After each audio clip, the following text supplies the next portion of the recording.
I flew down to Chicago, and 15 years old, I'm behind the neon lights of WGCI on Michigan Avenue, and sitting there in the studio, and they put me on the air. And next, I'm in the office of Elroy Smith on the other side of his desk, telling him, "Hey, Elroy, I want to work for you one day." And that's unbelievable. Of course, this was right after I was told yes to be a mobile DJ in Tucson. So I'm like, okay, Elroy, it's your turn to tell me. Tell me yes. I can start next week.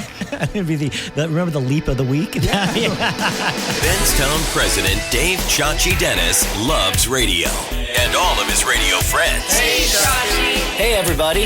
Because Chachi loves everybody. This is actually a really big treat. The first time that we've been able to do a podcast in person now in several months, my dear friend, one of my very best friends, R Dub, has driven up from San Diego to come and visit us today. Thank you, man, for making the trip. I really appreciate it. You must have really not been able to find anybody else. You've had so many amazing. I'm a fan of the podcast. You've had so many amazing people. So this is like I'm kind of fanboying right now. It's great to be here. Well, thank you, man, for coming up. It really is awesome. We were just able to enjoy some sushi lunch together, which really takes me back to where we first met each other at Clear Channel here in LA.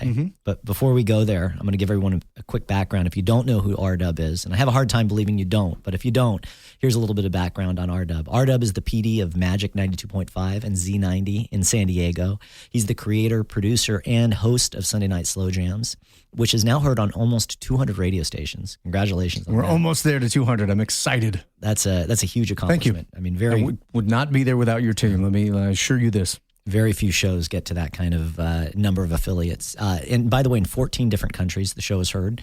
And he's also the afternoons. He also does afternoons on Magic 92.5. He's won a myriad of awards. Gavin Music Director of the Year, 3-time SIN Music Director of the Year. He's collected 2 American Advertising Awards, also known as the Addies. And he's also been nominated for 3 Billboard Awards. And on top of that, to boot, he's traveled to 147 countries, and he's on a quest to go to all 193 throughout the globe. So the first thing I want to ask you before we jump into your life and go a little bit into your biography, walk us through a day. How is it that you're able to do all of this? I mean, it is absolutely, to me, I envy it because I just can't believe the energy level, and I want to know your secret on how you're able to accomplish so much. I get asked that a lot. It's 2 things, but number one, it truly is the team I have, and I really mean that. I know a lot of people say that I got a great team. It is really, really the truth. I retired from local radio after I left Los Angeles, really at like 32 years old, and I was literally living in Brazil on the beach, not just figuratively. I was really on the beach. But however, I was doing slow jams, so I had said goodbye to local radio, and I didn't want to come back, because I didn't want the stress and the ratings, and I just done it for 20 years. I was ready to take a break, and I got sucked back into an amazing station group in San Diego. And one of the things about working in that group is I truly have an amazing team that I can delegate stuff to, and I have a great music director. I have a wonderful promotions department. Benztown does my imaging. So, I have so many people around me that I rely on, and I'm able to do things, and I'm able to go on vacation when I want to. It's afforded me that luxury to be able to do a lot of things. And that doesn't mean I don't still spend, 8, 12 hours a day at the radio station.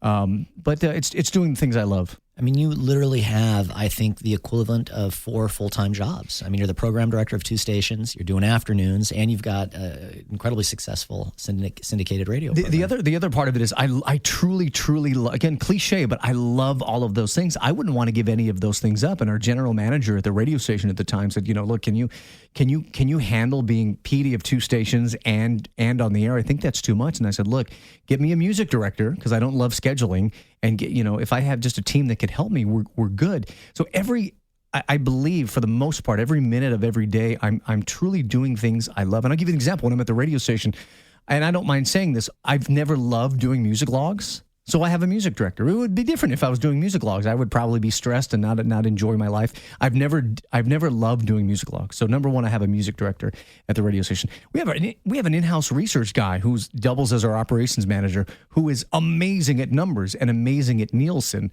Again, I'm a little bit embarrassed to say I can certainly put together a Nielsen report. Those parts of radio I don't love. So the fact that someone is in the building with the strong suits that match my weaknesses, man, the team is just so cohesive, and I'm able to do the fun things I love, like writing imaging and sitting down with talent and coming up with new ideas. Part of it's luck. I've really been lucky.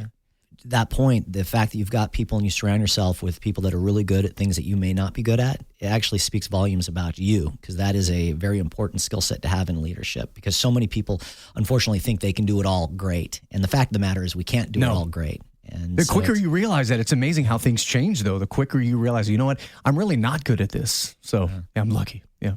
So you're a child, young R Dub now, and you were born and grew up in Chicago, right, to begin with? Chicago until I was 3 years old. Parents divorced. Dad moved to Florida, and I moved to California, to L.A. with Mom. Right above where we are now in Sunland. Correct, yeah.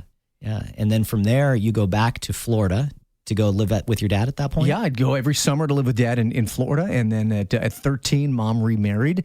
I said, I'll move back to Chicago, and I said, I'll live in Florida for a couple of years with my dad. And then at 15, Mom moved from Chicago, because she had moved to Chicago after she got married. She moved to Tucson, and I had missed the West Coast so much. As a kid, you think all of America is going to be the same, and then you're thrown into the Bible Belt, really, for lack of better terms. I was in Central Florida at the time, which was a big swampy Bible Belt, and I missed the West Coast so much. So I had a chance to move to Tucson with my mom, which was closer to California, and ended up really, really loving it. I think you told me a story when you were in Florida that the kids made fun of you because you called the ding dongs, right? Wasn't the little Hostess cupcakes? Well, I have to set the scene. So there's 3 or 4 brands that have different names depending on which coast they're at. The best example is Hardee's and Arby's. If you grow up in Los Angeles, you go to Arby's. If you grow up in Orlando, Florida, you go to Hardee's.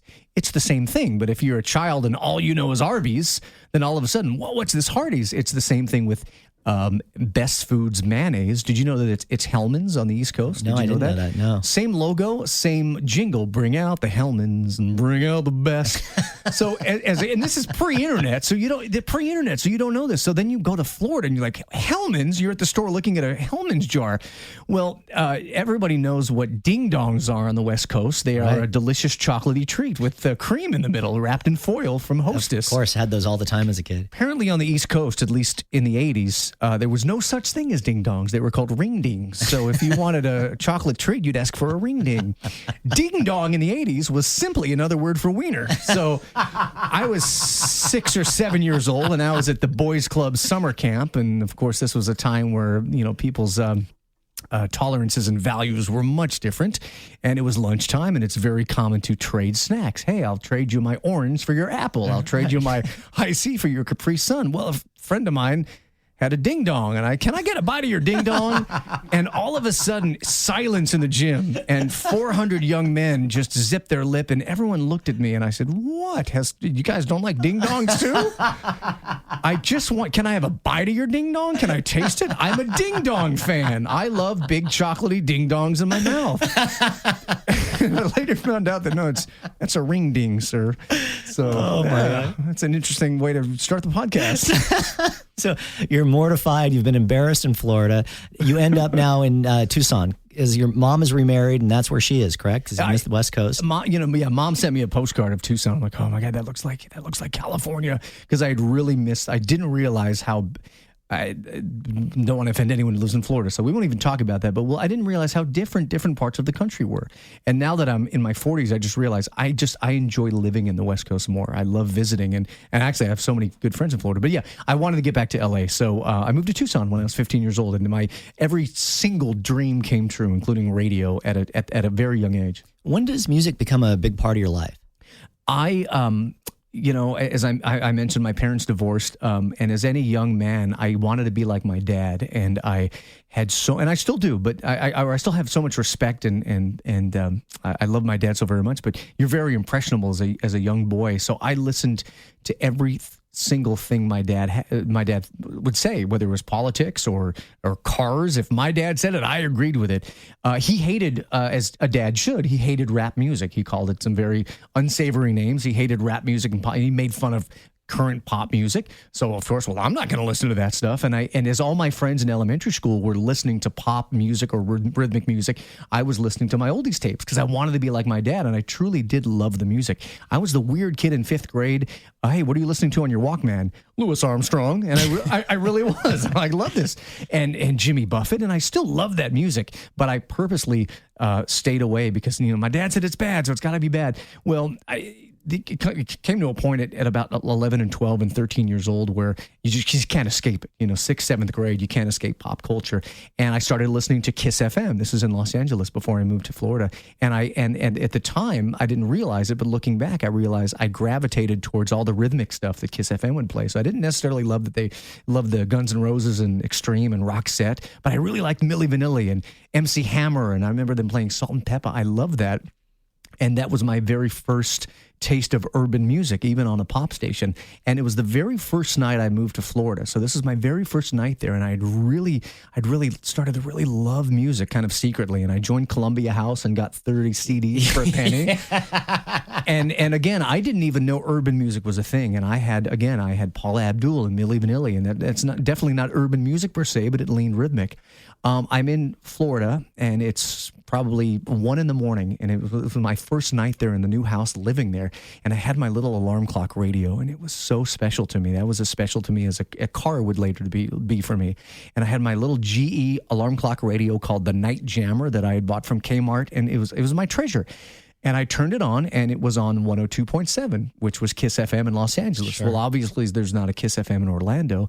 I had a choice. I could go using the tuner dial. I can go to the left or to the right to find a new Kiss FM. And I went to the left. Had I gone right, I would have found the pop music station. I would have found XL 106.7 in Orlando.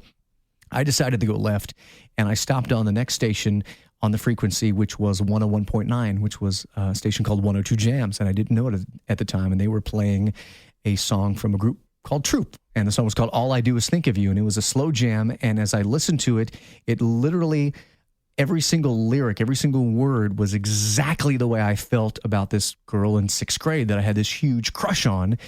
And that was my first taste of listening to a slow jam. And it was brand new to me. It was like tasting ice cream for the first time. What is this? And then same thing with the next song and the next song and the next song. And I'd never heard this type of music before.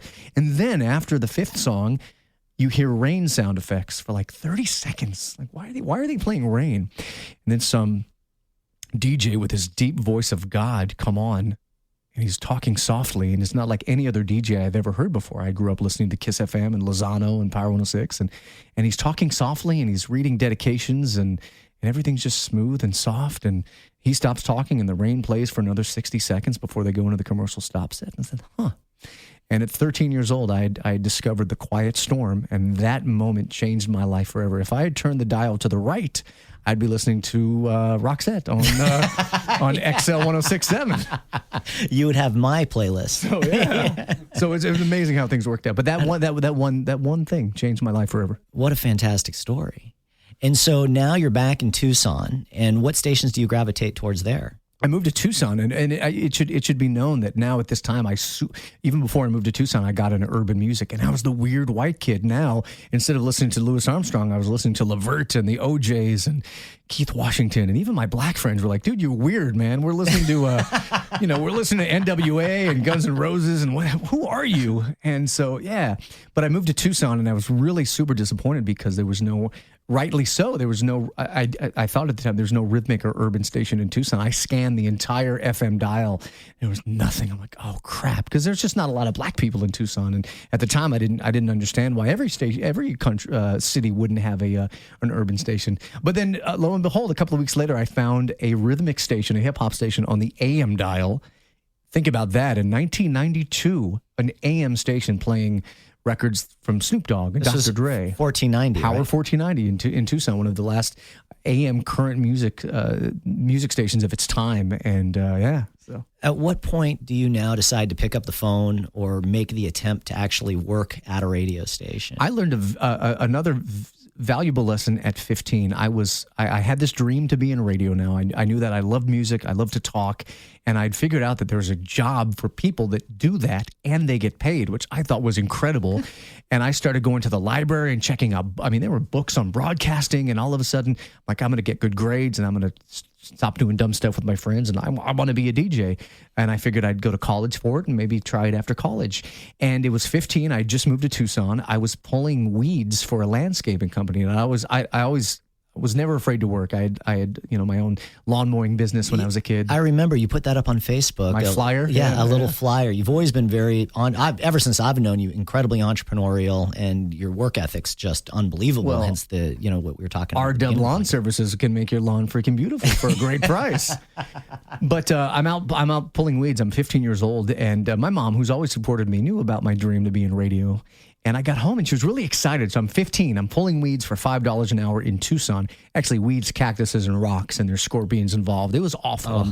I'm not cut out for analyzing Nielsen ratings, doing music logs, or pulling out cactuses from those things. Put them all together. But I got home and my mom was really excited because back in the day when you looked at the newspaper for want ads, there was an advertisement for a mobile DJ wanted for a mobile DJ company, experience preferred but not required. And my mom explained, hey, you got to call this number. They're looking for a DJ. It says you don't really have to have experience. You should do it. And I laughed at my mom as a 15-year-old. I said, yeah, right. I would look very stupid calling. I have zero experience. I've never set foot in a DJ booth or a radio station. And no, but thank you very much. That's kind of you, Mom. Bye-bye. And so the next day I went out and pulled more weeds and cactuses and came home exhausted and sunburned. And my mom says, sit down. And I sat down and she says, I got good news. I called that number and I talked to the boss we were on the phone for a whole hour. I was telling him all about you and I set you up for an interview on Saturday. And Chachi, you're looking at me like that's so cool, but not for a 15-year-old that your mother called. I was furious. I love my mother and I'm so proud of her now. But at 15, at least I was a little stinker. I wanted nothing to do with my parents. And when they dropped me off, I'm like, rolling stop, please, at school. Let me get out. I want anyone to see them picking me up. They were uncool. I was really angry that my mom did that. No kidding. Angry. So I begrudgingly call. Like, this sucks. I go to my room and I close. Oh, thanks, Mom, and I close the door. And I'm in my room and hello, this is Randy calling, and I'm sorry my mom called. And I showed up for this interview, and as I showed up, there were other people there in blazers and with attaché cases, and these were professionals. These are like, oh my God, these are the professional DJs. And I went to his DJ company and I saw the mirrored balls and all the lights and the DJ booth. I'm like, this is so cool. And we hit it off, like whatever, but I'm just not going to get the job. And then he called me a few days later saying, hey, I want you to be my next DJ. And I'm 15 years old and I didn't even have a car. And my mom ended up driving me to all the gigs. You're lucky after treating her like that, she'd make a hitchhike, right? Man. Oh, she'd wake up at 2 a.m. and pick me up after I DJ'd a quinceañera, and it was phenomenal. But that day I learned, and it was literally that lesson that I learned that I took with me my entire life. If there's something that you want, never not ask for it because of being embarrassed. And I've used that's been the one lesson I've used my entire life. And it's gotten me places like Los Angeles to be the program director coming from Tucson. A normal person would think there's no way that was going to happen. But again, I keep looking back to a 15-year-old that no way should have been given that job and was given that chance. And I've kept that lesson my entire life. That's a phenomenal lesson. So I started, literally at 16, I started sending air checks out. I'm like, well, if this, and every yes that finally came along after the 10 no's just proved my point. I'm like, well, it's free to ask people for opportunities. It doesn't cost you anything. So just keep doing it. And I still do it to this day. We'll probably talk about it later, but I'm like, they're not going to pick me on Shark Tank, but let me ask. And then they're like, hey, this is Leslie calling from casting at Shark Tank. We want you on the show. I just keep doing that. And like I said, 9 times out of 10, they laugh at me like, yeah, no. But then the 10th time it'll happen. So that's what I do. That's a phenomenal piece of advice. And I've heard so many of your stories, and that's one I've never heard. Awesome. But I've met your mom several times, and she's just a dear, fantastic woman. And I love to hear that she was so supportive of you to go and make that call. I don't think many parents would have done that. They wouldn't have. And I've had other relatives and parents and grandparents that think, oh, that's some silly dream you have. And she was from day one just so supportive. So yeah. Did you get any guidance because you had no experience? So now you're at a dance or a quinceañera. how do you go and do this and first be a of DJ all, for the first time? you go and you suck at it, and I didn't get any better, and I was horrible. And along with Nielsen ratings examination of music logs and pulling cactus, apparently I'm horrible at technical stuff too. There's not a lot of good things I do, and first of all, I just suck. And I'm in Tucson. I don't know about Tejano music, and I'm playing Spanish music, and all my friends would get up and dance when I picked the right song, and then I'd play the next song, and they'd all throw Modelo bottles at me. Like, what is this? But I really honestly dreaded doing it, and I wouldn't want to do it again. And I was at the Allstate Insurance Christmas party. And this was a pretty big gig, and normally my boss would be doing this, but it's Christmas season, so everyone has their corporate parties. And I'm at Allstate, and again, I know nothing about Tejano or country or rock or anything besides slow jams, and these guys didn't want to hear slow jams. And I'm playing country music, boot, scoot, and boogie, and we're in this beautiful hotel banquet room, and there's probably 300 people up there. These guys are early dancers. They're getting up to dance early. I'm like, yes, they're drinking, they're dancing. This is great. And 2 minutes in a boot, scoot, and boogie, you hear, and the entire system just goes, and they all look at me. All right. And 40 seconds later, it fired up again. I'm like, okay, I think we're good. So then I played, I don't know, give me another country song, Garth Brooks. Right. And same 20 seconds later, and the whole system went. And I wasn't able to revive the system. Oh my God! So the whole party was just ruined. And I remember sitting on the curb when my boss finally pulls up 4 hours later to refund the check to the people. He's like, "It's okay, buddy," and I'm just like, "I suck." So he was supportive. He was as nice as he could have been. Yeah. He was. Yeah, he didn't yell at me. I don't know how to fix stuff. I just don't.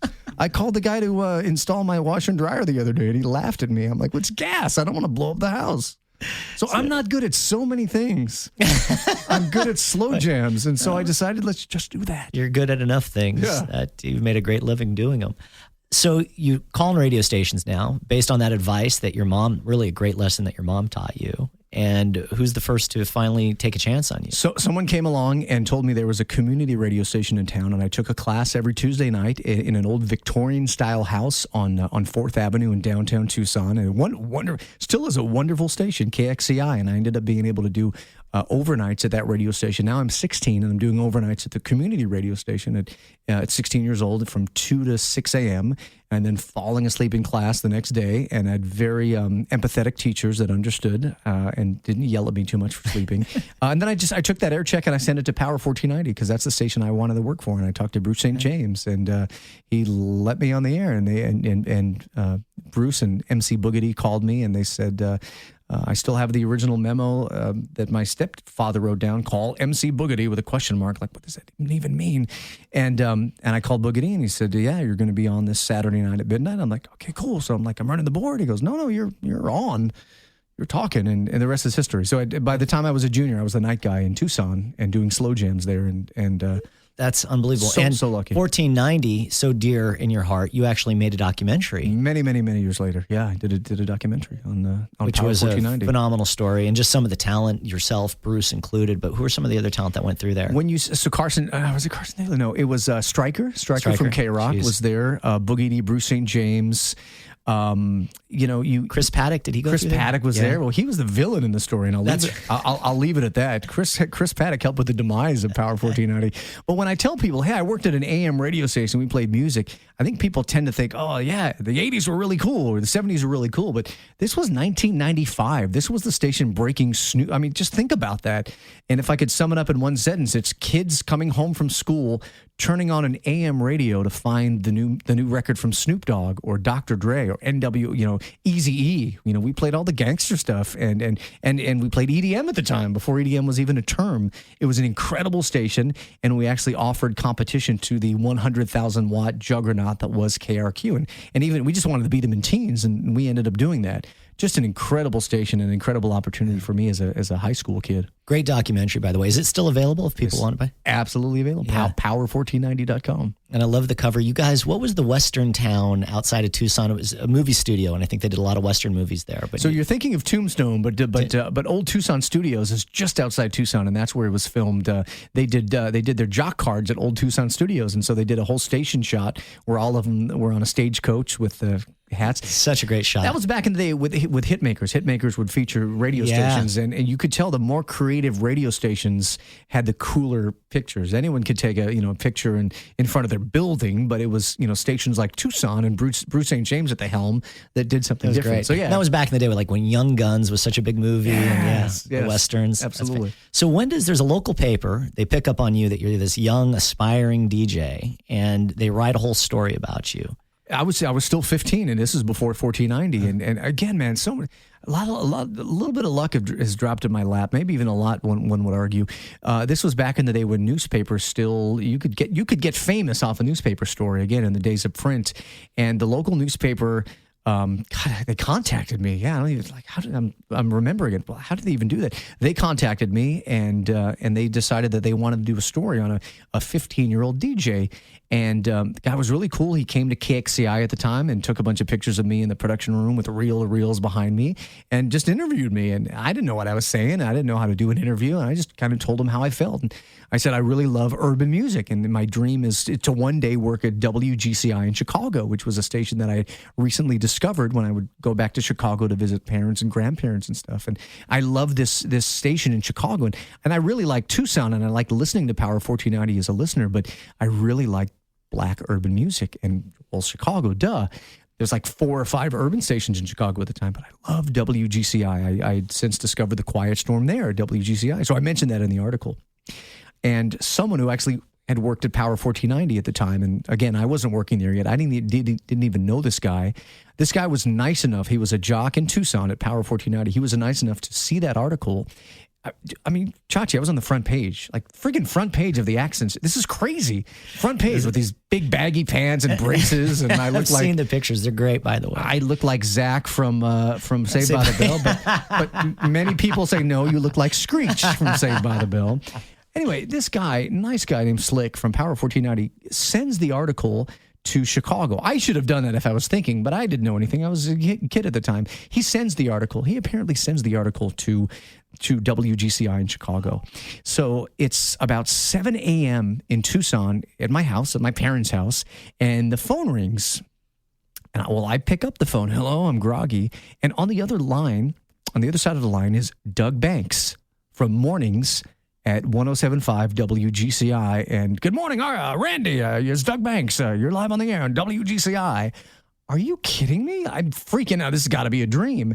And man, it's so blurry because it was such a big deal for me. But basically, I think what happened, I think Doug Banks had put me live on the air. Doug Banks had seen this article and probably did a bit leading up to it. There's this kid in Tucson that, and they probably made fun of me, to be honest with you, and that's fine.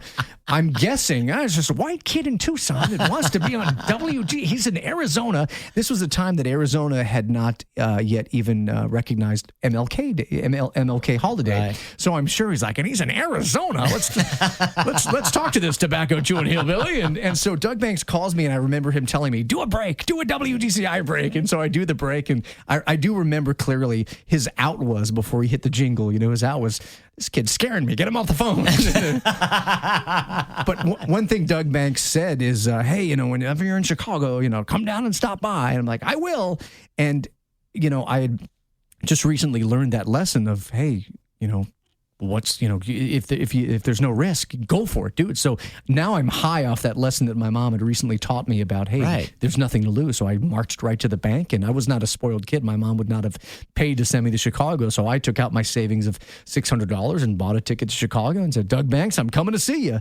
And I flew down to Chicago, and 15 years old, I'm behind the neon lights of WGCI on Michigan Avenue and sitting there in the studio, and they put me on the air. And next I'm in the office of Elroy Smith on the other side of his desk telling him, hey, Elroy, I want to work for you one day. And that's unbelievable. Of course, this was right after I was told yes to be a mobile DJ in Tucson. So I'm like, okay, Elroy, it's your turn to tell me yes. I can start next week.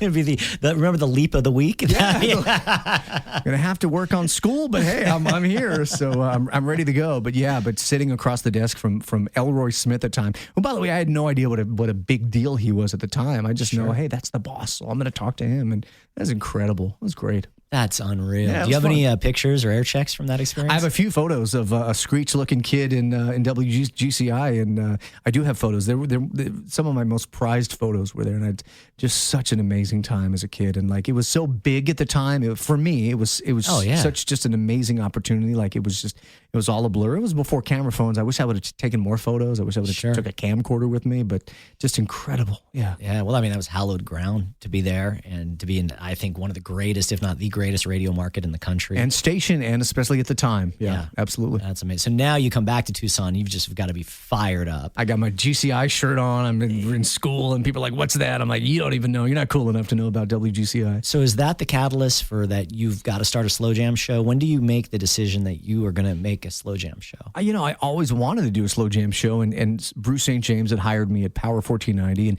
they had a slow jam show already. They had a built-in slow jam called the Power 1490 Slow Jam, and eventually it was given to me.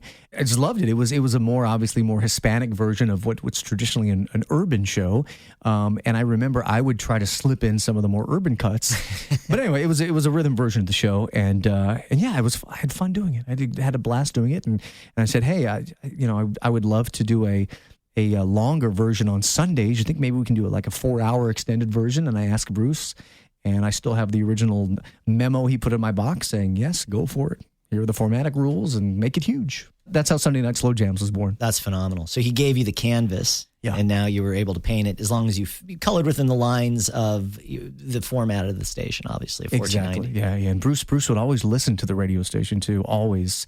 He'd stay up late at night playing video games. And I remember one of the first times I broke the log was like at 4 a.m. This was not the Slow Jam show. And I played one of my favorite songs from Ice Cube. It's 4 a.m. I'm tired. I'm doing the overnight on the weekend, and I slip in the Ice Cube Steady Mob and Cart into the cart deck, and I hit play, and I crank it up. I'm like, yeah, this is the song right here. And hotline rings.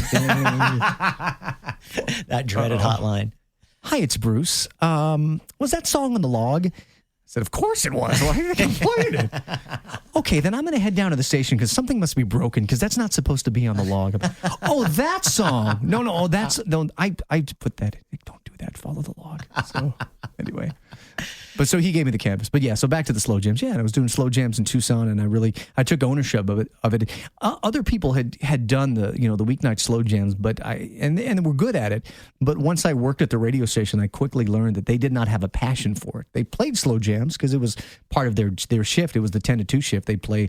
I think it was the Wrap It Up show was from 10 to 11, and then from 11 to midnight it was a slow jam. So it was really cool 2 hours of radio. It was kind of underground hip hop, and then this special sexy slow jam music. But most of the jocks doing it had no affinity for it. They just did it because that was part of the show. Sure, it was part of the log. They went through the motions of doing it, where this was a passion for you. I loved it. Yeah. And you, at that point, is it successful right off the bat, or did it take some time to kind of get some traction? It was always as successful as it could be on an AM station, and then the station changed formats, and I moved stations, and I was able to take the show with me, and now on an FM station, which was exciting. And then that's when we really started tracking ratings, and then we saw, oh my gosh, the station's uber successful. Now I'm on a 6,000 watt FM station, still a small station, but then we had enough ratings to really measure, and we were seeing like 40 and 50 shares consistently against these giant stations. Only on Sundays, we'd have a 6 share during the week, or on a Saturday we'd have a 5 share, 7 share, 9 share. But then on Sundays, I remember the owner and the GM and the PD was like, "This is crazy! Like literally, like this is nuts! Like how do you get a 40 share?" And it just kind of snowballed. The longer it went on, the more loyal listeners would come in and set an appointment. And this is not a plug for the show, but we still see numbers like that regularly in markets all around the country. You've got a passion for the music, obviously, which we talked about you being a kid. But what is it that you think with slow jams and the show itself? Why does it resonate the way that it does? Gosh, I mean, it's so hard to say that in 30 seconds because I want to be brief and not bore people. The one thing I'll tell you is that it does so well across the board. Over the years, and even at Benztown, we've had to fight the image that this is an urban show. And, and I think we've met that with different versions of the show. Now we have a pop version and a hot AC version. But the one thing that I think is successful is it's the one common denominator.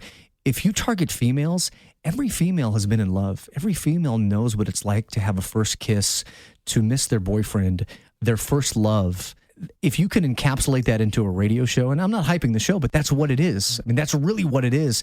I mean, it doesn't matter your color, white, brown, black, how much you make, and even to a point, your musical taste. Like, dude, love is love. Like, honestly, like every woman, whether she's 15 years old or 60 years old, when Boyz II Men End of the Road comes on, they sigh.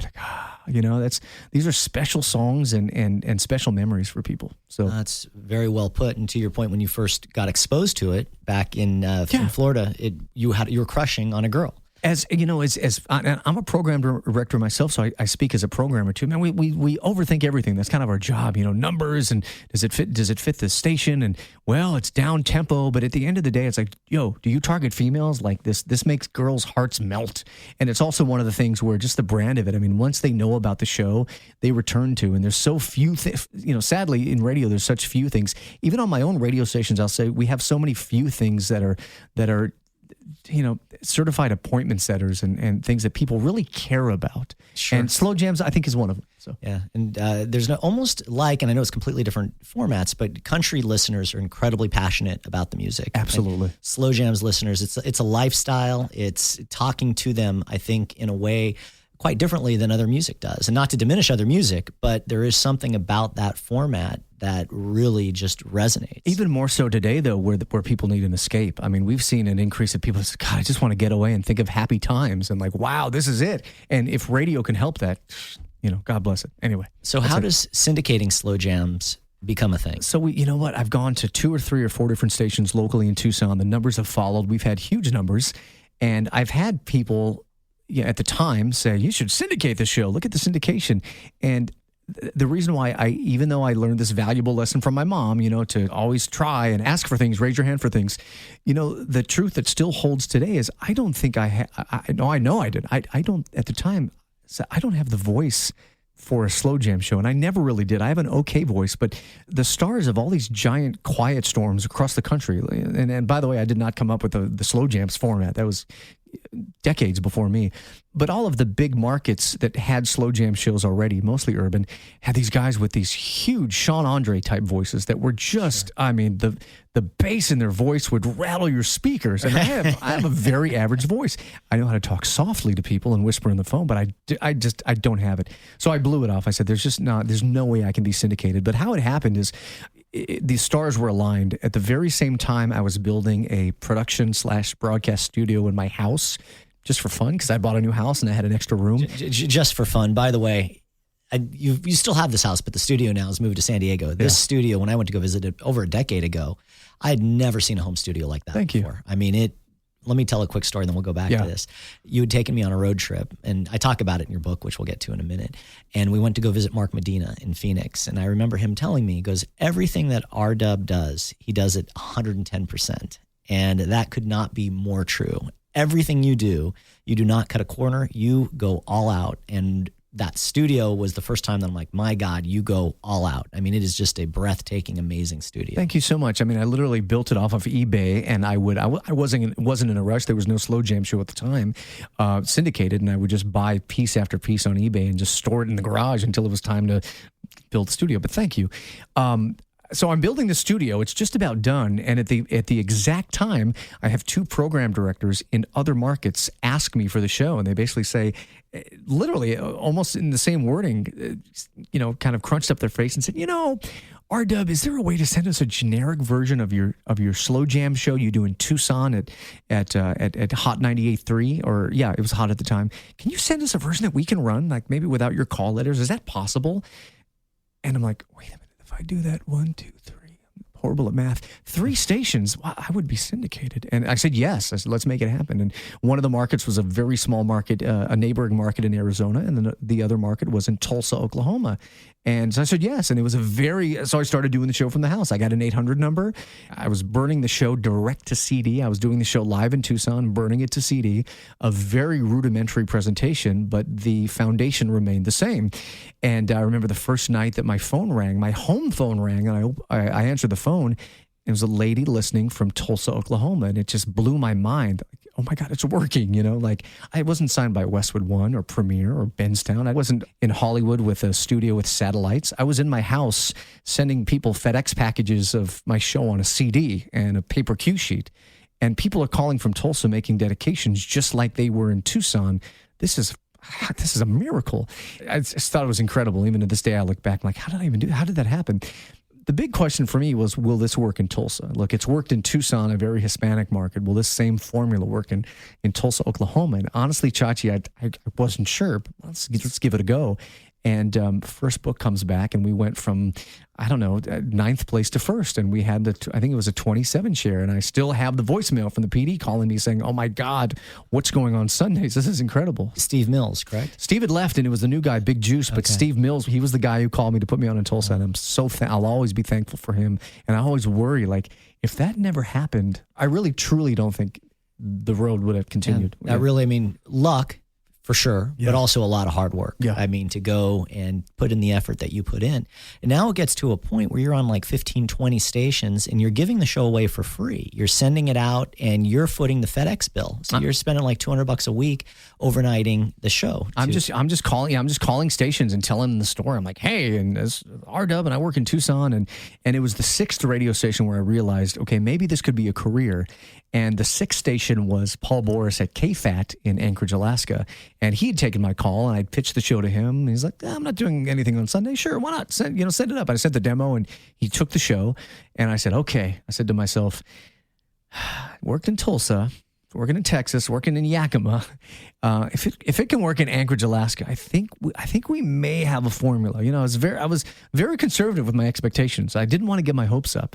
And to this day, actually, I take it back. Someone beat Anchorage.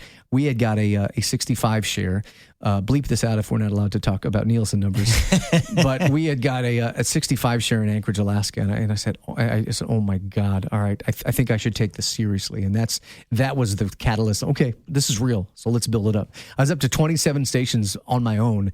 And those FedEx bills, oh my God, along with the toll-free bills, they were so expensive. I remember people at the radio station would ask me, R Dub, I don't think they said silly, but they said, why aren't you making stations pay for this? And I knew that wasn't the way. I said, I'm at the point where I'm not known yet. I have to give away my product and I have to prove something first. I admire you so much for that, because I believe that a lot of people do things first for money, and you've always done it for a passion, for loving it. You've never been about the money, and I obviously know a lot of personal things about you, and you do incredibly well financially. You do better than most people, and obviously I don't want to disclose any more than that, but you've never been about it, which is both very impressive, but it just shows where your passion is. And it's almost like the field of dreams. Did you feel like you build it and they will come? Is that where the thought process was? I'll be honest with you, maybe. In fact, that's one of the chapters of my book is the chapters, if you build it, they will come, ...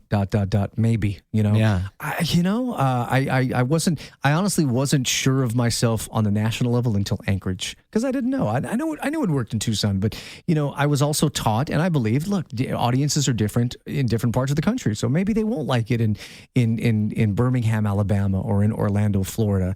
Maybe they won't. And I soon realized that, what? No, they do. And as long as you stay true to the content, it goes back to the common thread of women who have been in love, or who are in love, or who will be in love. That's common. That's why we're on in 14 countries, because that's everywhere. Maybe on another planet that doesn't exist, but here on Earth, everybody's had their heart broken. Everybody's been in love. If you can play on that, you can play to that aspect.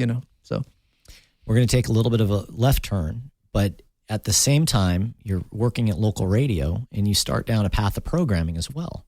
How does that come to be? I always wanted to be a program director, and maybe it's because I'm a little bit of a control freak. Not too much, because I delegate a lot. I don't know. I loved things being in order, and I loved watching Bruce St. James, and I love, watching PDs and seeing what they create, and I wanted to be a part of that process. So early on, even at Power 1490, I was given a chance to kind of work in the music department. So at KOHT, I think in 2000 or 2001, I'd been MD at KRQ. I was APD MD at HOT. And Mark Medina decides to go or gets hired to, it gets promoted to go to KZZP in Phoenix. And I knew I wanted it. And this was my one chance. And this was, 2001. They vetted PDs a little bit more. They didn't just look around the building and, hey, okay, you. What's your name? Yeah, hey, you're running the station. They flew people in and interviewed. Yeah. And I wanted it so bad. And, going back to the whole the whole mom thing at 15 years old in the mobile DJ company. I wanted it, and I put together a presentation and interviewed with Steve Smith and Mark Medina, and they gave me the nod. It was a fantastic opportunity. That's amazing. And how old are you now at this point? 27 maybe. That's amazing. Yeah. So you're programming. 26, 27, yeah. You've got slow jams. You're obviously working your tail off. You're doing a lot of appearances as well. They say that I love the term when they say that you marry the market. I marry the market of Tucson. We won't talk about it because it's a sore subject. But I left after high school to work in Tennessee in a market we won't name, and it scarred me for life so much. I mean, literally, we won't talk about it. And I came running back to Tucson saying I'm never leaving again. And I married that market, and I loved every single day of it. And Tucson's in my heart so much. So yeah, I mean, I did TV, and I did every single concert and public appearance, and spoke at schools. I really, really married that market, and that market did so much for me. And I love that market. So. I remember going for the first time with you on a trip, and people literally driving down the street recognize R Dub. And someone, I don't remember if you remember this or not, but someone had a sign out their car door. And as we were driving down the street, and they're like, R Dub from Sunday Night Slow Jams? And you're like, yeah. And we pulled over, and you took a picture with them and the whole deal. So, I mean, you became a pretty big local celebrity in Tucson.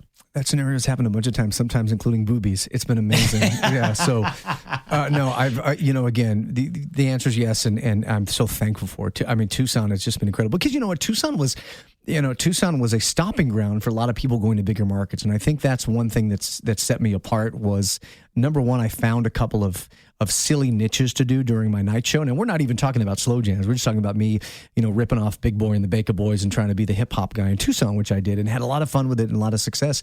But, as I listened to really, really good talent come into KRQ, that was a stopping ground. That was they'd stop and they'd work at KRQ and then they'd go to Dallas and they'd go to it's an amazing, it's a good point, but you think about it, Tim Richards went through Tucson, Mark Medina. Carson Daly, Stryker. Jimmy Kimmel did mornings. I mean, it's unreal. John Jay and Rich.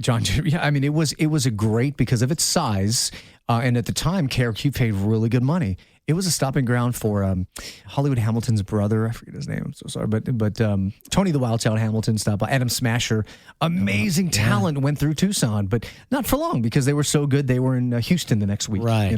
Right. But I didn't want to go. I did, and I had it. I had now and then a few offers, especially once we got rolled into AM/FM and Clear Channel, and there was kind of a network. And I remember talking to people in Portland and being up for a gig in Miami, and just saying, it was such a scarring experience in Tennessee. I think I'll just stay here. So yeah, I married the market, and the market was so good to me, and part of me misses that market every day. So now let's go back to slow jams, and I'm sorry I'm going to go back and forth, but you really had these two things running in parallel with each other. So you're up to 15 stations. You're mailing this out upside down, a couple $100 a week because of FedEx charges, and plus your time and so forth. How do you figure out to finally start monetizing? Well, here's an interesting thing, and everyone listening into radio will understand. Part of learning is making mistakes. And I remember when I was in the 20s. I got up to like 24, 25 stations. And I simply did math. This was a very incorrect equation, but I simply did math. I went to my sales manager and I said, how much does a spot cost in Tucson? How much does a 30-second spot cost on KOHT in Tucson? And he's like, well, it cost about, on the average $200. And I took my calculator out and I said, okay, $200 times 25 stations. I can sell spots for $5,000 each. I'm going to be rich. So I took another room in my house, and it was the Slow Jam Sales Center, and I hired my best friend, Cody Hall. And I said, dude, start calling ad agencies and fill these stop sets up. We're going to be rich. And Cody Hall lasted about 2 days. And I quickly realized that's really not how the business works. And so I said, you know what, I should probably look at syndication. Again, not doing it for the money, but I got to pay for these darn FedEx envelopes. And so I got a deal at 27 stations and getting that first check just for a couple of $100 for something that I would do anyway for free. They had made me full-time years ago at the radio station and told me, hey, R Dub, you don't have to come in on Sunday. You're the music director now. You don't need to do a pesky weekend shift. And I insisted, no, I want to do it. And I would show up to the radio station with my crates of CDs and do the show. And so now the fact that I was getting paid hundreds of dollars a month, this is great. And one of the turning points, and forgive me if I'm getting ahead, but one of the turning points was the day that I received my first check that was larger than my check at the radio station. So think about this, though, in perspective. A check for a 4-hour weekend show that I would gladly do anyway surpassed the check for a 50, 60-hour-a-week program director / afternoon job in Tucson. That blew my mind. There must be a mistake. There must be a mistake. And that's when I was like, wow, this is a career. And I'm so thankful for it. I say that not bragging at all, and I'm very careful about that. I never want people to think I'm bragging. I say that as being thankful, and I want others to enjoy this process as well if possible. They say that life comes down to kind of a few moments that you really recall that were instrumental in your life, and that certainly sounds like one of them. Yeah, absolutely. And I'd never heard that story. Yeah. So you're now doing both. Both of them are successful. You're programming, and Slow Jams is doing so well that you're kind of like, hey, I'm going to hang up my headphones and just focus on Slow Jams and head down to Brazil. Well, kind of like that. Yeah, Brazil was more of the interrupter, and Brazil was to me like falling madly in love with a woman that you want to do anything for. That was Brazil to me, and I discovered Brazil a few years earlier, and we can have a whole separate podcast about that. But it was my first big international trip, and I did it alone. I was very scared to do it alone, but my friend kept Cody Hall, the same guy who quit the darn sales job. He was good at selling you, though. Apparently, well, he didn't. He said he'd go with me, and 2 years in a row he bailed out, so I didn't go. I'm not going to go to Brazil alone, and I ended up finally going alone because I said I'm not getting any younger, and I went to Brazil. I think I was 26 years old, and it made such an impact on me. And again, we'll save that for another podcast. But I said I have to live in this. I have to move here. I have to live in Brazil. And that day came when I was online and I was searching for, just for fun, rentals, places to live in Brazil, just to see. We often do that just for. We're not really going to do it. It's kind of like searching for yachts online. You're not really going to buy a yacht, but what if? Let's look. And I remember seeing apartments pretty much on the beach in Brazil, and I remember seeing the price of like $600 and $700, and I remember emailing the guy on my broken Portuguese like, okay, is this nightly or weekly? And he wrote back, this is monthly. Wow. Wait, I can live on the beach in Brazil for $700 a month, and that's when I decided I want to take Slow Jams there. And so I hatched a plan to get a visa to live in Brazil, which was not easy, and to move all of my equipment there, which I still didn't even know if I'd be able to take phone calls in Brazil because I didn't know if the internet was fast enough. And yeah, that was the plan, and I planned to move to Brazil by 30. And what's your mom think of this? She thought it was a little crazy, but she was excited for it. Are you sure? My stepdad was like vehemently against it. Like, you're making a mistake, son. And he was really actually angry about it. And I remember calling him and telling him my visa was approved because it was very hard to get a visa to live there. It just, I had to really pull some strings and do some loopholes. And I remember my stepdad saying, well, I told him the news. I got a visa. I'm going to be moving to Brazil. And I remember he said, it was such a buzzkill. He said, well, I'm really sorry to hear that. And I remember it really, really bummed me out because this was one of the proudest moments of my life. And but my mom was happy for me. So I went down there and found a place and was ready to go. And you're just a few days away from going. Oh, yeah. I quit Clear Channel Tucson. They had a party for me. Bon voyage. You're going to Brazil. I called the cable company in Brazil and I got service, and I was ready to go to Brazil. And you were way ahead, if you think about this, way ahead of your time from the whole working from home thing, because you were going to set this up, run your syndicated show literally from Recife. Bought a little board. Yep, going to go to Brazil. From Brazil. So now you're getting ready to leave. You're a couple days out. You're in line, I believe, if I remember the story right, you're in line to go see Jay Leno. I decided to go to L.A. one last time to pitch my show to Jimmy Steele and some L.A. people, because I'm like, I'm going to be in Brazil for a few years, so this is my last chance to go to L.A. and try to do a personal call. I'm kind of setting off on a new journey. I'd gone to the club the night before. I was out here with my best friend. We were drinking, dancing, going to the beach, going to see Jimmy Steele and Art Laboe and just having fun. And I'm in line at Jay Leno because we're going to see the Jay Leno show. Yeah. You got to do that when you're in L.A. Mm-hmm. Well, I guess you couldn't do it now because Leno's no longer in the air. But your phone rings and you get a call from Michael Martin. Well, kind of. What happened is I looked to the left and I see the Clear Channel building right next to the NBC building. They were neighbors for so many years. And to me, that was a sign. And I knew there was an opening for a program director at Hot in Los Angeles. That to me, though, was a sign. I'd already sent my package off to John Ivey, and I don't think I heard anything back from him at all. So I chalked it up as, that's not meant to be. But then I'm at Jay Leno, and I look at I see the Clear Channel sign. I'm like, that's kind of weird. I'm like, that's kind of a sign. And so at this point, I'd learned that Michael Martin was kind of overseeing the format and what was going down there. And I had what are those things called? The things where you text people? Blueberry? The BlackBerry. The BlackBerry. I had the BlackBerry. And I'm like, I text Michael Martin. I text him like, hey, how's it going? I'm like, something like, I don't know what I said. Hey, I'd love to be the next guy. I'd love for you to consider me for the PD of Hot. And he writes back, I remember the text exactly. He goes, aren't you moving to Barbados, or didn't you move to Barbados? Like, well, Brazil, but I haven't shipped my golf clubs there yet. I'm actually in LA right now. And the next day I was at the building meeting with Greg Ashlock and John Ivey. I'm like, oh my God. Remember that I was there with my best friend who's also in radio, Kid Vicious, and he was freaking out. I was freaking out. I'm like, this is crazy. Again, this is crazy. This isn't going to happen. They're going to hire a kid from Tucson to be a PD in LA. At that moment, are you flashing back to meeting Elroy in Chicago and that feeling? No, because now because see this was before I was jaded. This was when I was meeting Elroy, all things were great and radio people were nice and program directors were fun and companies cared about, loved people, and so Elroy was bliss. Now I'm like, oh my God, and PPM, and I gotta. What if I do get the job? And I gotta. How am I gonna air check Diana Steele? Like, so I was. Trust me, I was more afraid than anything. And I had a couple of shots before I had that first meeting. Did you really? Oh, absolutely, absolutely. And I walked in, I could not get my palms to stop sweating. My hands were. It was probably a horrible interview. And I went in there and I met with John Ivey, who, by the way, kind of blew me off in the beginning. But Michael Martin made it. I think he made a call saying, hey, this may be our guy. And so I'm sitting there in LA 3 days from, moving to Brazil. And it was just incredible. So now the interview goes well and you're offered the gig. Is that now a moment of like, do I go down? Do you think about, well, maybe I'm not going to take it, still go down to Brazil? Or was it just like, I'm going to do this? I'll tell you a funny story. So the interview was not 3 days to go. They had actually offered me the gig 3 days to go. The interview was probably maybe even like 45 days. So like there was some definite time in between. But it was one of those things where like I interviewed and then like I just didn't hear from him again. So I was like, oh man, I just never heard from him again. Then they called me back for a second interview and I flew back down and we went down to McMahon's and had a second interview.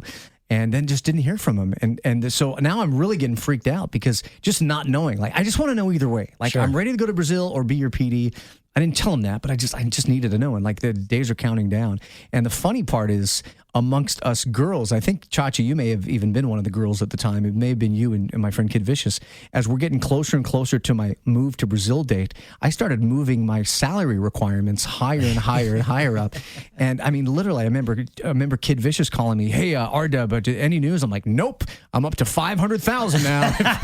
If they don't offer me 500,000, there's no way. I'm going to Brazil. And so my phone rang. We were actually in the car together, all my buddies, Rich and Kid Vicious, and we were in my car. My phone rings, and it was a 661 area code, which is Bakersfield. So I thought it was a telemarketer, and they're like, answer it. I'm like, no, it's a telemarketer, answer it. And sure enough, it was Greg Ashlock from LA, and he offered me the job and a horrible salary. And I remember saying, I'll take it. I'm in. And I hung up, and Rich was like, what happened to $500,000? Like, I don't have time. So I took it. I'm in. And by the way, I remember my first time that I keep going back to Nielsen. I'm horrible at math. And I remember I had not only accepted the job, I actually moved to LA and I was living in Hollywood. And I remember I had an epiphany, and it was a mathematical epiphany when I was hiking Runyon Canyon. And this was you'd think you'd do the math before you take the job. I'm hiking in Runyon Canyon. I'm actually for the first time stopped and did the math of my living expenses and my salary. I'm making less than Tucson. What did I do? Well, we got to meet each other because of it. So it was absolutely, in my mind, worth it. Absolutely. So you're now walking the halls of Clear Channel LA, number one revenue market in the country. What's that feel like? Absolutely scary. And in hindsight, I'm so grateful for it. But it was more scary than I'll be honest with you, it was more scary than fun. And maybe that's just my personality and my DNA and how I'm built. I really did enjoy it. I had some fantastic times there. I would tell you though, my first day, I went home and I was so distraught because I had programmed one radio station for one group in one market for so long. I had essentially, for the lack of better terms, owned the market of Tucson. And I don't say that in a bragging way, but I just felt so comfortable, and I knew the city and the stations and the people and the building and my selector like the back of my hand. So I was so overwhelmed, even just looking at selector and doing my first log and not knowing the imaging by heart. And I wasn't one of those PDs who'd moved around. I didn't go to Phoenix, to Sacramento, to San Antonio. It was Tucson pretty much my entire life. And I remember driving home that night, and I think up Barham and then on the 101 and into my little piddly apartment in West Hollywood. And I remember just going straight to bed and assuming the fetal position and just crying. And I don't know if you know the story, Chachi. No. Crying like, dude, what have you done? You dumb mother, you know what? I go, you could have been in Brazil on the beach. You dumb dick. Why did you do this for? And you can't quit now, because seeing in All Access, R Dub leaves after 1 week. Now you're stuck. It's not just like you're working at a factory somewhere and you can quit after a day and, whatever, no one's going to know. Like, this can be in the trades. Because I think I was breaking news when they hired me. The breaking news, R Dub goes from Lipo the week, Tucson to LA. And now I'm like, now I'm stuck. I'm like, oh, this is going to suck. But I ended up really, really, truly enjoying myself. It was just, that was a little bit scarier coming from Tucson to LA. I remember having those feelings too when I went from San Diego to LA, and, just being in a position where you just are comfortable and the station and things, the people. Everybody loves you, right? Yeah. And then just that pressure, especially during that era, tremendous amount of pressure. Yeah, but one of the comforts I had was Chachi Dennis. And I remember I came from, I think anyone who comes from a small market and goes to a big market, maybe can relate. I came from such a small kind of homey situation where everyone knew each other in the cluster, and even though we were Clear Channel in Tucson with 7 stations, everyone knew each other. We were a family. We went to each other's weddings and baptisms and soccer games, and you knew everyone at every station. And I remember being in LA and just learning so many things the hard way. I remember listening to John and Ken, and I remember I really liked John and Ken. I remember they did a bit that I liked. Well, I'm used to, if you're working for a company in a cluster, if you hear something you like, especially if you're the PD, you tell that other person, hey, that was a great bit. And I remember asking the receptionist at the time, hey, I heard a bit from John and Ken. That's great. What's their extension? I want to call them and tell them how much I really like that. And I'm thinking, I'm a PD, right? They're going to respect that. And I remember the receptionist looking at me like, no, that's just not a good idea. We don't do that here. And I'm okay. I'm like, what do you mean? Why wouldn't? So and it was just, it was a quick realization that, dude, you're in Hollywood, buddy. You're in Hollywood. My promotions assistants had MTV shows and commercial auditions, and it blew my mind how Hollywood it was. That's not a complaint. That's an observation. I was just amazed at, wow, like even the promo kids here have gigs on movie sets. This is incredible. And really the one thing I want to say about working in LA, of that building in particular, and a compliment to everybody there, that was the cream of the crop, man. The people that work there, and I especially mean our promotions directors like Eileen and our imaging directors like Ron Shapiro. And, these guys were so ahead of the game. And growing up as a program director in Tucson, you spend half of your day putting out fires, like fixing stuff and coddling people. And, hey, well, it's really not the way to do it. And let's fix the mess you made. And I remember, actually, one thing that was uncomfortable in LA was that everybody was like, my people on my team, they were like a step ahead. I mean, it's a good thing, but they were a step ahead of me. So I'm like, well, what do I do? Like they had everything so under control. At times I felt less valuable because like, I'm the guy that's supposed to fix all your messes, but you guys are a step ahead. I sing their phrases. They were just phenomenal people at that building. So. That's a really interesting observation. I appreciate you sharing it. I can tell you this, getting to meet you at that point and those couple of years where we worked together is probably amongst the very best of my life. I had such a great, an amazing time. And myself, you, and then Jason Griffin, who now produces for Ebro back in New York, the three of us just became this crew. And I was going through a divorce at the time, and it was certainly not an easy time from that perspective, but you guys just made my life so much better. And obviously we worked at different stations, but we sat right next to each each other. We had our offices were right next door to each other, I should say. And so, I mean, we would go to lunch constantly. And I remember going out and doing NYPD pizza on Tuesday nights. And it was just a great highlight. And I learned so much from you because I knew nothing at all about the syndicated world. I knew just local radio, and you opened my eyes so much about syndication during that period. And I owe so much of Benztown to you and what you've taught me through that era. I don't think I could tell you unequivocally that there's no way that Benztown would be what it was, or it is today, if it weren't for you. And I talk about that more in your book, so I don't want to ruin that, but I do want to thank you for. Oh man, you and Jason were like my two friends there in a big scary LA, Hollywood corporate setting. I had a couple of homies there. I appreciate it. I'd be at the taco joint and my phone would ring and it was Chachi saying, we're in a meeting. Where are you? Oh crap! That's right now. I gotta go. But no, you guys. No, it was phenomenal. And you guys, again, I was uncomfortable because I was in this giant market, and you guys really looked out for me, and I try to do that now because of that, because I remember how it felt. So in San Diego, when we have someone come in and they're from another market, I try to help them come. Hey, let's go out to lunch. And you were the one that said, hey, let's go out to lunch. I'm like, no one else did that. Like they were all busy focusing on their stuff. The one last thing I'll tell you is I missed being on the air. So not only I'm a PD, and not only am I not on the air, right? I have all these assistants, and I think literally like personal assistants. I think I had like 3, just personal assistants.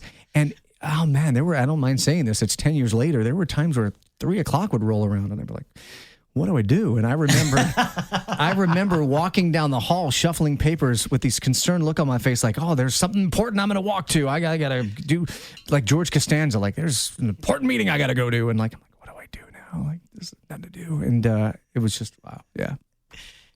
So President Obama's inauguration day comes, and this was now in the throes of the financial crisis. And R Dub and I knew that there was going to be some downsizing, and that Clear Channel was planning to make some pretty dramatic moves because of the financial crisis. It was called the worst kept secret in broadcasting, right? Because it wasn't just us. The industry knew, Chachi. Yeah, they did. I remember, I believe Greg came back from a big meeting that the market managers had gone to, our market manager, and we were told a few people that we were going to have to let go. And I remember looking at my list going, not to minimize anyone's job, but it was like a board op and like a part-time person. And I just kind of rationalized it with, well, the station's doing so well. It's doing great. PPM had just come out that I guess I just don't have to make any layoffs outside of these few moves that they had outlined for me, not knowing that, hey, I was the guy with the target on my back. Well, Chachi, they had spent months, I don't know about you, but they had spent months talking with me about asking me what each person does, because they were looking for cuts. So like, all right, so and-so, and what do they do? And so we had like, it was almost like a wave was coming. The swell was coming. It wasn't overnight. I mean, we had months leading up to this worst kept secret, and everybody knew there were going to be these massive layoffs. And who on your list are you as a PD? Who are you going to have to cut? And I know it was stressing you out too, because we love everyone that we work with, and everyone, whether they were, ultra needed or not, or we could get by without them, it's still letting someone go that worked for you and rode for you. So it was very stressful leading up to that. And I remember the saying like, gosh, man, I don't want to let anyone go. And simultaneously, we're talking about going to Brazil together and going on holiday. I'd never been, and we'd booked the trip because you have to go get the visa. And I remember going to get the visa at the consulate. We'd taken trips before. We went to Panama before, and we had Vegas. We had fun times. So yeah, we had this big Brazil trip planned. I couldn't wait to take you to Brazil to show you the house that I still had, and I was so excited to show it to you. In the middle of the best time of my life, unfortunately, this horrible thing is just happening, the financial crisis. And I'm now freaking out because I don't know what's happening. And I honestly, at that point, still didn't think I was going to get let go. I think that probably was my own naivety and arrogance, maybe.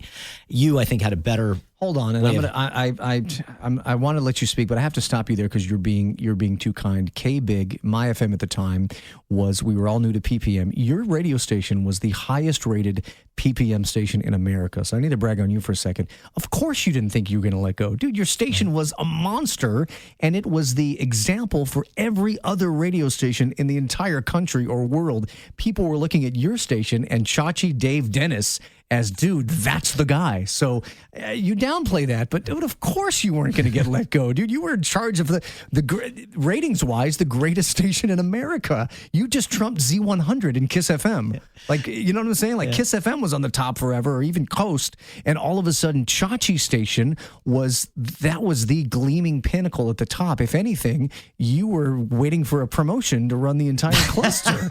Seriously. Very sweet of you to say. Oh, it's true. It's the ratings, man. Anyway. So it's Martin Luther King Day, and you and I are both working, and about 5 o'clock, I get called by Cammy Lynn, Greg's assistant, to go down, that Greg wanted to see me. And so I walk down to his office, and he's in there with the a business manager, and he lets me go. And just not expecting it, and that feeling of, it's weird. You get this feeling like in your face of this red flush feeling, at least I did. And walking back to my office to gather my belongings and seeing your computer being shut down remotely. So the whole thing just goes boom, and they, shut it off. Kevin's friend Clint was responsible for that, I remember. And so I get in my car and I leave, and I did forget an important part. As they're telling me that, they say, don't say anything to R Dub because I've got to talk to him next. So I know that now I've been let go, and now one of my best friends in the whole world is going to get let go as well. So I drive off, and I don't know, 10 minutes go by. I'm still on the freeway, and R Dub is singing Closing Time. Well, I call Chachi. I'm like, I had zero, like, come on, dude. Like, I'm the screw up here. I'm the guy that missed the damn meeting, and Chachi's the guy that's leading the top station in the world. So I call Chachi to give him the news that I got fired, and I start singing semi-side. He's like, hey, buddy. And hey, buddy, I'm closing time. And I just start singing the song because I'm actually happy. I'm going to Brazil. In fact, I'm going to Brazil tonight. And so I called Chachi and said, yeah, I did. Well, man, I love working with you, man. But yeah, it's closing time.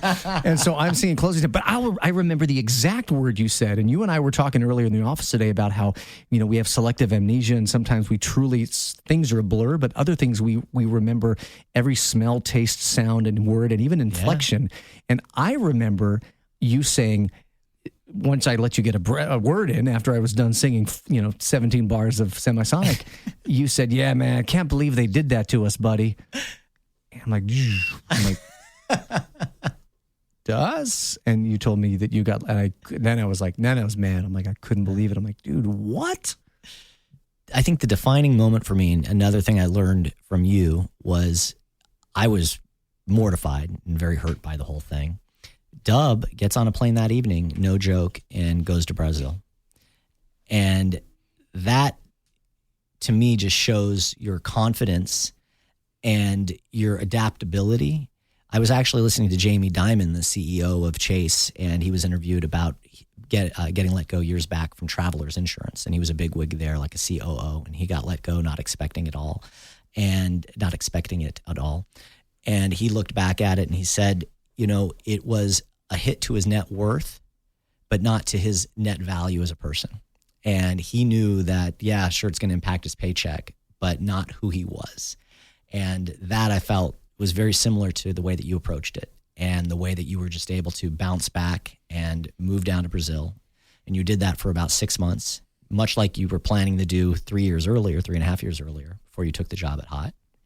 And you ran the show there remotely, which was incredible. Tell me about that experience. You have a lesson to teach anyone about not going on trips? Because you were supposed to go on that trip with me. I know. So I just want to give you some crap about it. And by the way, the reason you didn't go is because you knew you didn't think you were going to get let go, but you know that there were tough times coming. And by the way, rightfully so. And in hindsight, I shouldn't have went on the trip either if I was still going to be the PD, because it would have looked horrible if we had just let 15 of our respective staffs go, and then we were in Brazil. And so in hindsight, you were right. But I was like, I'm going to Brazil. And anyway, so you didn't make that trip. So I did not. So I still have to go. Yes. I still had it. Unfortunately, that passport's now expired, but I still have that passport with the Brazil a visa in it. It's possible that Jesus is trying to keep us from traveling together, because we had a trip to Kazakhstan planned literally weeks away, and then Corona decided to rear its ugly head. So every time we maybe we shouldn't plan a trip, because bad stuff happens. Think about it, every single time. So maybe we just cool out on that. We just enjoy Los Angeles and go to the train museum in Griffith Park. Travel town. Yeah. I just realized that. Yeah. Tell me about Brazil, living there and running the show for it was, it was fantastic. It was a dream come true, and almost like as exciting as it was when I was in Tucson and got that first national phone call from a listener in Tulsa and told myself, oh my God, this really works.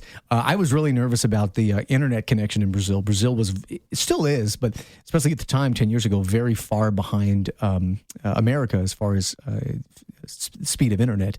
And even though I don't do my show live, the problem for me was getting calls from America. And I took my little Vonage phone down there and a Gettner phone hybrid, and let's give it a whirl. And the fact that it was able to work, and it was really able to go off without a hitch, without any problems at all. And so I would do my show in Brazil, and I would do my show from the 20th floor of the R Dub South American Brazilian headquarters, aka my apartment. And one of the funny things was when I needed to swap out a piece of equipment, only after about 40 days, and I went behind my broadcast desk to switch something out, and I noticed the back of every piece of equipment had rusted out because I was right in front of the sea. I mean, right in front.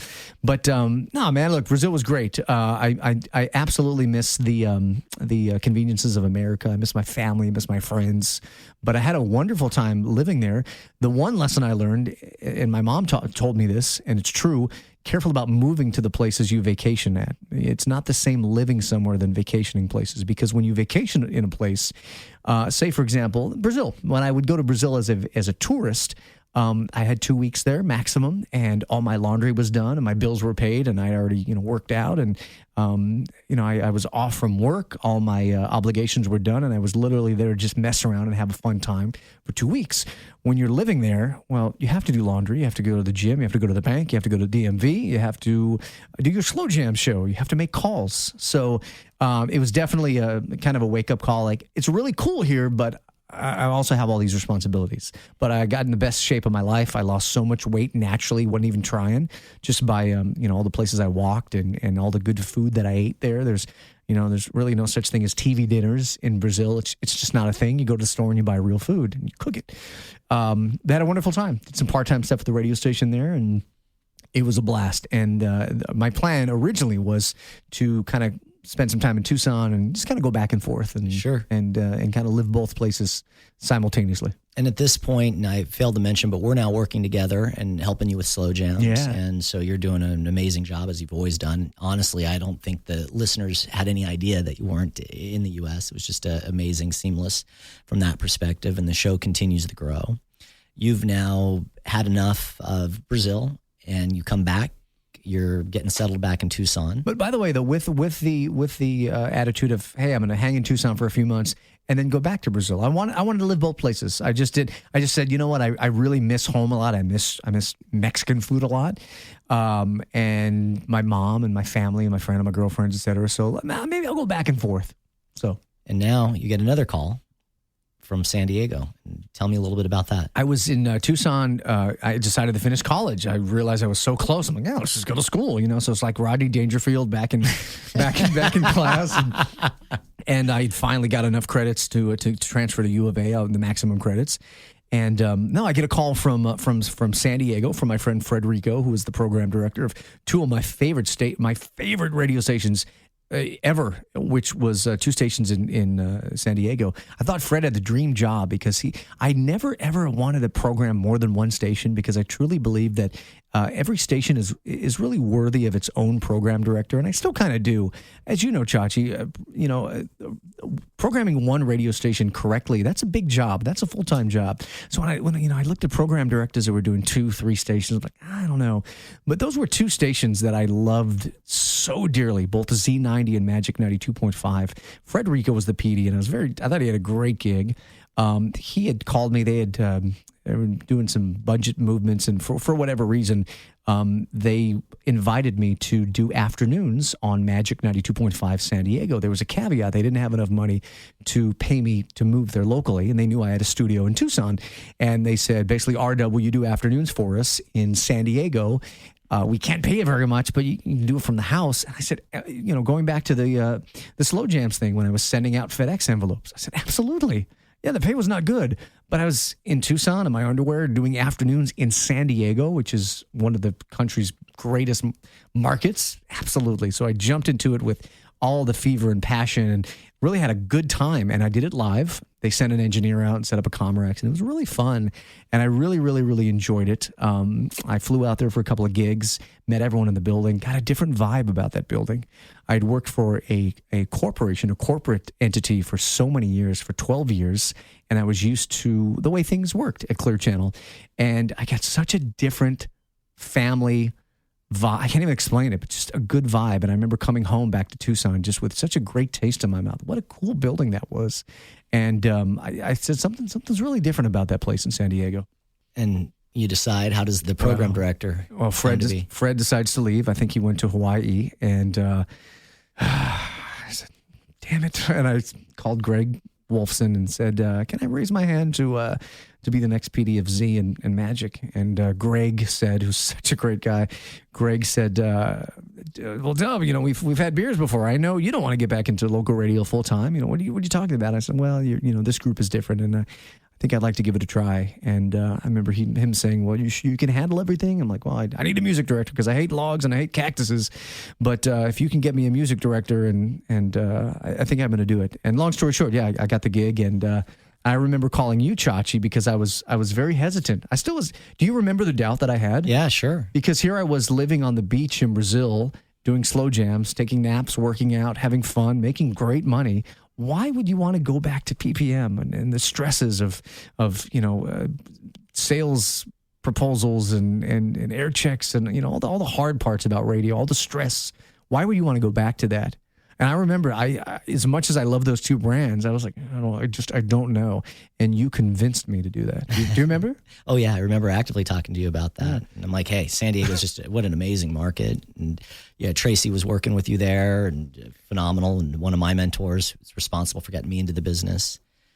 He's just, couldn't ask for a great. He's incredible. I didn't know this at the time, Lucha. I really didn't. And I remember I was still sour that I took such a low salary in LA. I'm like, I'm not doing it this time. And I remember at the end, we were literally arguing over $5 or something. And Chachi's like, look, man. And, Chachi is, anyone who knows Chachi to the level that I do, and that's as a friend, is you're something you've done. Our whole friendship is you've been honest with me when it's been time to be honest. Honestly, almost like a big brother or a parent. And even when I've needed to hear it, and sometimes my ego would get in the way, and you're like, look, dude, here's how it is. And even when it's stuff I don't want to hear, dude, it's always been right. And you said, you're arguing over 50 cents here, like. Let's get it done, and we got the deal done. And I honestly expected to stay in San Diego for a couple of years, and maybe try to pay off my house in Tucson, and then mess around again and take off. And let me tell you, man, the honeymoon has never ended there. What a phenomenal place to work. And I think I have more respect for my general manager, who's now the owner, more and more every day as I see the way he runs that company. What a great place to work. Yeah, it's a classy operation, and just seeing you happy there and knowing those people, not like you do, but doing some work for them, just great people. And I'm really happy to see that situation. Amazing. You guys continue to have success. That travel, and I want to talk about your travel, and then I'm going to get into the book. Where has this bug been?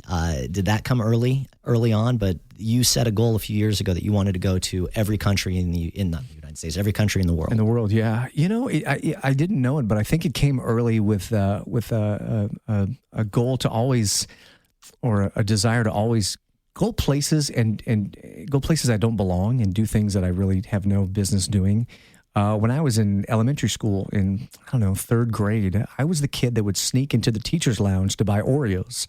And instead of standing in line in the cafeteria for a horrible cardboard hamburger and applesauce, I would find my way into the teacher's lounge, and I would order Oreos. And I remember the cafeteria lady in the teacher's lounge saying, "Are you supposed to be in here, Randall?" And I'd tell her she's pretty today and slip her $5 and take the Oreos and coffee. As a kid, I learned the RTD bus system, and I'd take the bus in the places. And I grew up in the suburbs of Los Angeles, Sunland in the Valley. But I noticed my friends were from rougher places in L.A., Highland Park, East L.A., and I'd sneak on the bus and ride home with them and have overnights at their house, which, the culture and the music and the food and everything around it was much different than my nice house in the suburbs. As a kid in Tucson, Arizona, all the white kids and the kids in my neighborhood would go cruising down Speedway Boulevard. That's where all the hot rods and the mini trucks were. And I would take my 1983 Cutlass Lowrider down South 6th Avenue into the hood. That's where the Mexican kids would cruise. I love everyone there and everything about it. So to answer your question, as a kid, I didn't realize it, but I've always had this hidden love of other cultures. Whether it's the food or the languages, or I always dated Latina girls, even in elementary school, and so that was part of it. I loved Brazil. I guess maybe it started with the goal to see every country in South America by the time I turned 40. That was my first goal. I certainly didn't have any desire to go to a place like Iraq or really anywhere in Africa. I just wanted to see all of South America. And it was a really fun challenge. And all those places, as expected, the food and the culture and the music, and I got to practice my Spanish. And then I came across a country in South America where they didn't speak Spanish and they spoke Dutch, and there was Dutch architecture, and there were also Indonesian people living there, and it was the Amazon. And this was a country called Suriname, and it was just so freaking bizarre. But I loved it. I loved A, that it was bizarre, B, that no one else had ever heard of it, and C, that I didn't see any other tourists there. I'm like, wow. And once I realized that there were many other places like that around the world, many other countries, I think that's the bug that got started. Another one of the bugs were, I didn't realize you could travel to every country in the world. Obviously, an American can't go to Iraq. They'll shoot you, and you can't go to Somalia. They'll kidnap you. And my first country that I went to that you really shouldn't go to was Libya, and that was in the midst of a civil war. And for some reason, I decided to go there, and I found one agency, one guy that would tour me, that would take me, and he kind of rigged a visa for me to go there on business, representing the Panasonic of North Africa Corporation. and I went, and I found myself walking down the streets of Tripoli, after a 4-month lead up to being really, really, really scared and having people warn me not to go there. And I'm walking down the streets of Tripoli looking at how beautiful it is, hearing birds sing, arriving at a square where guys selling balloons and popcorn and kids are playing. And I'm in Libya, amidst a civil war. And I just had an amazing time. And my hair stood up on my arms. And I said, wow, I really love going places that I shouldn't be. And that was kind of the beginning. And once I realized that you really can go to every country, you really can, including North Korea. Which you've been. I set a goal, and yeah. What's the scariest situation you've been amongst your travels? I was going to Africa, and I normally try to see 5, 6, sometimes even 12 countries in one trip. Yeah, it's amazing how much ground you cover on each one of your trips. I love it. I look at it as, people listening may say, wow, that's not really enough time to experience a country, but I look at it as one big buffet of a bunch of food I've never tried. So actually, I want to try it all. So yeah, I'm going to take a little nibble of everything, and I'll come back to the food I like for a bigger plate later. But I was going to about 7 or 8 African nations. One of them was South Sudan. Now, I think everyone knows South Sudan's still going through a civil war. And this was about 3 years ago. This was in the midst of some of their worst times. And my brilliant self decides that I'm going to include that in the itinerary. I spent so much time planning and plotting and researching and really making sure I'd be okay in South Sudan. I completely blew off the fact that I was going to another country that was apparently not that stable, and that's the country of Burundi. And apparently I had crossed by land from Rwanda to Burundi. And again, my ignorance, I had no clue that those two countries, the tension was so tense, kind of akin to how tense North and South Korea are. These guys hate each other. Wow. There's been genocides. I mean, or maybe Palestine, Israel, right? I mean, maybe not to that extent, but these guys really hate each other. And I remember arriving at the land border and wondering why my driver had to drop me off, and there was going to be another driver on the other side. Like, why can't you just drive across? And I also remember being at a land border and not understanding why it was so deserted. Like, why isn't anyone else here? Almost every every border in the world is a hub for commerce, whether it's heading into Canada or Tijuana or even Mexicali, or which you've been with me, or Nogales. There's usually a lot of vendors and Western Unions, and there's stuff going on. There's nothing going on here, and I was quickly surrounded by 4 or 5 law enforcement, federal police people from Burundi, and they were all talking about me, and I don't know what they were saying. And all of a sudden, I'm in a car headed to the village, but the chief of police has decided that he's going to hang with me the entire time, which may be cool and may not. And it wasn't, because everything we saw, including the lake, had an admission price, and I was buying all of his comrades beers, and I didn't mind, but my only fear was, okay, when is this going to end, and am I going to end up in the clink? And, are they going to want $10,000 for me instead of, $20, $30? They kept talking about some gift I needed to have in an envelope later on at night. And so I was just super uneasy. Yeah, I have video of him and me having drinks, and you can see how scared I am. And I'm trying to smile. I'm like, I'm with my friends in Burundi. And I'm really like sweating. And again, there's a whole podcast of its own about that. But that's when I was the most scared, because it was very... It was very unpredictable, and I was the only guy there, and like all eyes were on me. I was scared in Libya.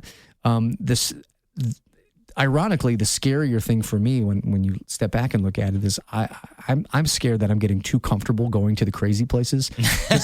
No, it's true, because Libya was the first place I was really scared about going. Like, I was super scared. Libya and North Korea. But I end up having such great times at these places, including North Korea. North Korea was amazing. So the last 4 or 5 places I've gone that were really dangerous, I'm not scared of anymore, including Mogadishu, and South Sudan was fine. Iraq, I went to Iraq, and I enjoy going to these places. So now I'm worried that like I let my guard down too much. But the matter of the fact is, man, life goes on everywhere. And when you watch the news, Algeria is a perfect example. When I say the word Algeria, what comes to your mind? Does anything come to your mind when you just hear the word Algeria? Algeria, well, I think of like Tangiers, right? I don't even know. Is that? I know Algiers is Algiers is the capital of Algeria. I grew up listening to Tom Brokaw, and every time Algeria was mentioned, it was never mentioned for something positive. It was always the hijackers came from Algeria, or they were trained in Algeria. Yeah. So I'm Algeria, and I arrived in Algiers, and Tangier is Morocco, by the way. Oh, okay. Yeah, but I arrived in Algiers, and it was one of the most beautiful, cosmopolitan, gorgeous places ever. And people were at cafes and dancing and eating oranges. It was just great. So I've heard Lebanon's actually become a lot nicer too. Lebanon used to have a pretty bad reputation. Yeah, I heard Beirut's amazing. Canceled because of COVID, but it's on my list to hopefully rebook that trip. But let's travel. So we're going to wrap this up. You've decided to write a second book. I thought this was all the forward for the podcast we're about to start. Are you even taping this? I thought you were prepping. Go syndicate yourself. From local to national, 6 steps and countless secrets to radio syndication. What was the catalyst to do a second book? Your first book was about 10 years ago. Yeah, so this is my second book on syndication. It's about the same thing, but so many things have changed, including the industry, and the digital, revolution continues to just amaze me. In general, the catalyst for that book was I was getting so many friends and friends of friends calling me for advice, and I love talking to them about syndication, but it's not a 5-minute conversation. I don't. You know me, Chachi. I don't like to brush anyone off, whether you're, someone on the street or that wants to tell me your story, or someone in the radio building. I like to take time and talk to people, especially if they're asking me for help. I never like to brush people off, but I was finding that. So I was really getting into it, and I was finding I was spending hours. If I gotta talk to so and so wants to talk to me, and he was referred to me by a mutual friend. So I'll have him give me a call. And I'd stay up for hours talking to people about syndication and answering all their questions and telling them my story and really enjoying talking to them. It was taking too much time. So in 2009, I'm like, let me just write it all down. Let's put it in a book. I'm not trying to make any money on this book, but let me put it in a book. And I wrote a book, actually in Brazil, because I had some time, put it out. It was, successful. We sold under 100,000 copies, which means about 400, which is under 100,000. So I'm not lying. But it really helped a lot of people. And I'd run into people that say, "Oh, I read your book." And so I've always wanted to write a new one with updated material. And, I think there were a couple of things I missed in the first book that people have told me, "I wish you would have talked about this," or "I wish you would have talked about how the actual financial models work." And since 2009, social media has taken over. Companies have further consolidated. Sadly, so many more people are out of work. 2009, Chachi's, when you and I were shown the door because of cost cutting. Wow, 11 years ago, look how much more cost cutting has happened. So the industry's different. I wanted to do a new book that was updated. I wanted to help more people. Specifically, now is a time where so many amazing talents are out of work, or so many amazing talents are at radio stations and they're scared of being out of work and they don't have a backup. So, honestly, just like Slow Jams, I didn't do it for the money. I'm not going to make any money on the book. I did it really to help people. Thank you for letting me be part of the book. It's an incredible book. It scares me in a lot of ways because you've really written a manual on how our business works. And I don't think there's a more thorough book or a better person to explain it. I mean, you are the authority. When you think about, you've been a programmer, or you are a programmer, an on-air host, the producer, creator, landscaper, and world traveler. But when you go back to what you know about syndication, and you taught me everything about syndication. I didn't know a lick of it until you taught me about it. And I don't think you could have a better authority write a book about this subject. The people you have in there, Charles Steinhauer, the COO of Westwood One, Jim Ryan, who everyone knows obviously from WCBS and WNEW in New York, legendary programmer, The Breakfast Club. Who are some of the other people that you have interviewed? I didn't think Dave Ramsey would return my email. I'm a fan of Dave Ramsey. Having Dave Ramsey in there, getting Clark. Do you know who Clark Howard is? Yeah, of course, the financial. Clark sent me his answers to the interview via audio memo. So I actually have Clark saying, "Hey, R Dub, it's Clark Howard here." I'm like, wow. I was like geeking out. So there's a lot of people. So you know what? It's not just about my story. I lay down my story, but then I want to hear stories from everyone else. And I'll give you a perfect example. I am under the belief, and I kind of still am, that a syndication company won't pick your show up unless you're somebody famous. If you're just Joe, if you're like R Dub, if you're, I'm no one famous.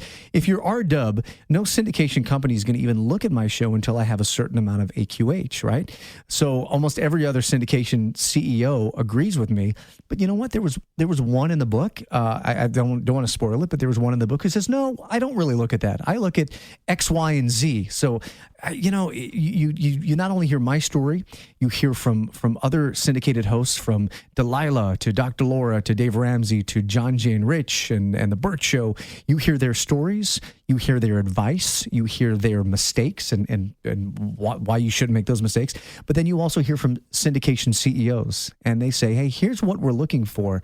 And then you hear from a fourth layer, and then you hear from program directors. So I tried to pick some of the biggest and best, most talented program directors like Jim Ryan, like Mark Medina and Tim Richards and Elroy Smith, and too many to name. There's so many in there. And I asked them, "Hey, what do you look for and not look for when a syndicated talent approaches you to air their show?"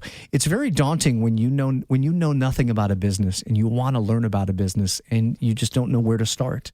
Sometimes I have questions about how the movie industry works because I'll see something in a movie, or I'll want to know, like, how do they do that, or how do they film that? I have no clue, but I call my buddy who works in Hollywood and he breaks it down and it blows my mind.